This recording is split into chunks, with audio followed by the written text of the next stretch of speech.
Good afternoon and welcome to this series of reflections on the story of Good Friday. My name is Paul Bradbury. I'm the leader of Poole Missional Communities at the centre of Poole, and it's great to have this opportunity to just share a little bit from this extraordinary story.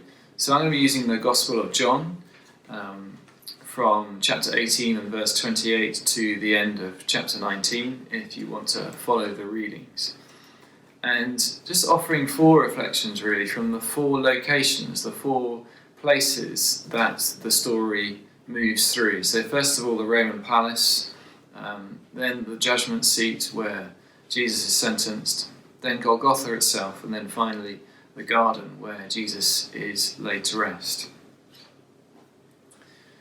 So I'm going to start with the palace of the Roman governor and read from chapter 18 and verse 28 until the end of the chapter.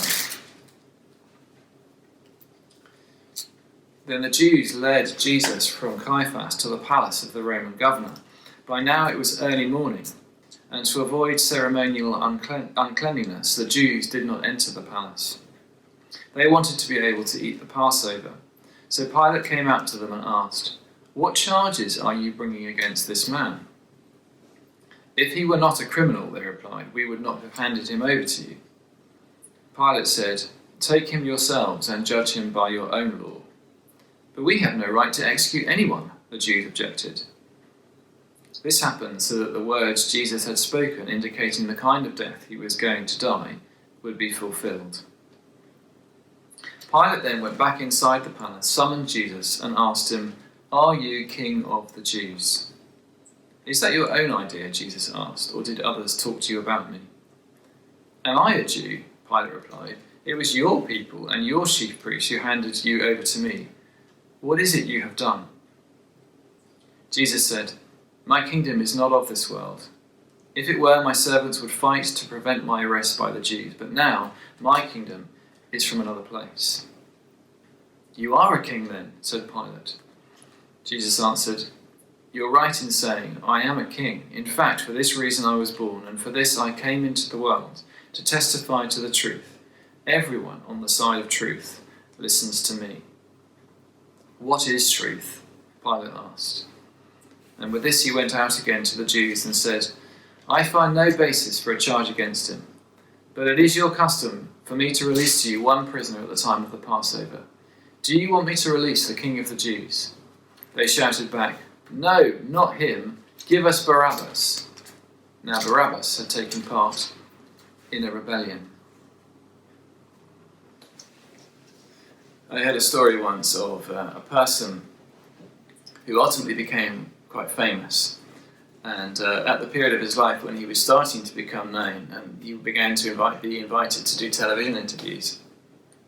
But he was terribly nervous, actually, that his life was pretty dull, and he really needed some interesting stories to tell in this interview. So he asked one of his friends if he had an interesting story that he could tell, and this friend gave him a story that had happened to him. And this man passed it off in the interview as his own story. And the story went really well, everybody laughed, and ultimately became a story that kind of became associated with him. He would tell it over and over again in interviews. And it became a story that was told as if it had happened to him. And then many years later, this man and his friend met again, and they were catching up, and this man told this friend this very same story, except that he was telling it as if it genuinely had happened to him, as if it was his experience, rather than a story that his friend had told him that he passed off as his own. He couldn't make the distinction between something that happened to somebody else and a story that he told and retold, becoming his own experience. And this story that John tells, John wants to tell us that this is part of a bigger story, the big story of the salvation of a broken world. In verse 32, John says, "This happened so that the words of Jesus had spoken, indicating the kind of death he was going to die, would be fulfilled." And later in chapter 19, there are four instances where Jesus refers to Old Testament scripture and saying that in the events of the crucifixion, those prophecies are fulfilled. So what he's saying is that there's a big story here, and that the events that I'm about to tell you fulfill and fit into that big story. But the thing is, though, that the Jews can't see it. They're living by a different story altogether. They've been caught up in a particular story, so much so that they can't see the bigger story that Jesus is fulfilling. For them, the story is all about the liberation of Israel from Roman oppression. And so the palace of the Roman governor is like this symbol of occupation.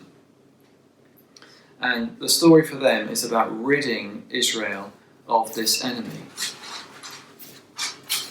And so it's kind of ironic that into the midst of that story, those competing stories, if you like, Pilate says, "What is truth?" And he says it in response to Jesus saying, "You're right in saying, I am a king. In fact, for this reason I was born, and for this I came into the world, to testify to the truth. Everyone on the side of truth listens to me." Jesus is saying that the truth is the story of God's plan to redeem the world by sending his Son to be a king of a new and eternal kingdom. That's the big story. And all other stories are subplots. They're important. Undoubtedly, the Roman occupation of Israel was an important story, but it's not the big story. All other stories are subplots. And all those subplots, all those important stories of our lives and of what's going on in the world must be brought within this big story of God's redemption of the world. And the thing is, we create our own stories.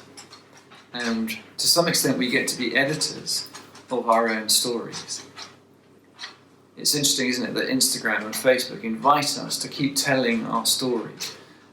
And we put our images and our words on these stories and kind of edit a particular version of ourselves that we want the world to see. Probably a version that's slightly fitter, slightly happier, slightly more glamorous than the real person and the real story that we're living. We become like that man who tells the story over and over again, almost to the point where it becomes true. And Jesus invites us to live our whole selves, our whole story, within the story of his redemption of the world. G.K. Chesterton, apparently, wrote as a joke to half a dozen of his friends, all of whom were public figures, intellectuals, politicians of the day. And he wrote this: "Flee at once, all is discovered." And apparently they all did. They all left the country because they thought he'd discover something that would give away the truth of who they truly were. And the question is, to what extent have we allowed the whole of our true selves to be brought within the story of Jesus Christ, to be brought within the story of God's salvation? So perhaps in the music that's about to follow, you might want to ask yourself, what is the story that you're living by? What story do I tell the world around me? Is it the true story of who I am? Or is there part of me that isn't quite bringing my whole self into the world and into the story of Jesus? And just allow Jesus to invite you deeper into his story.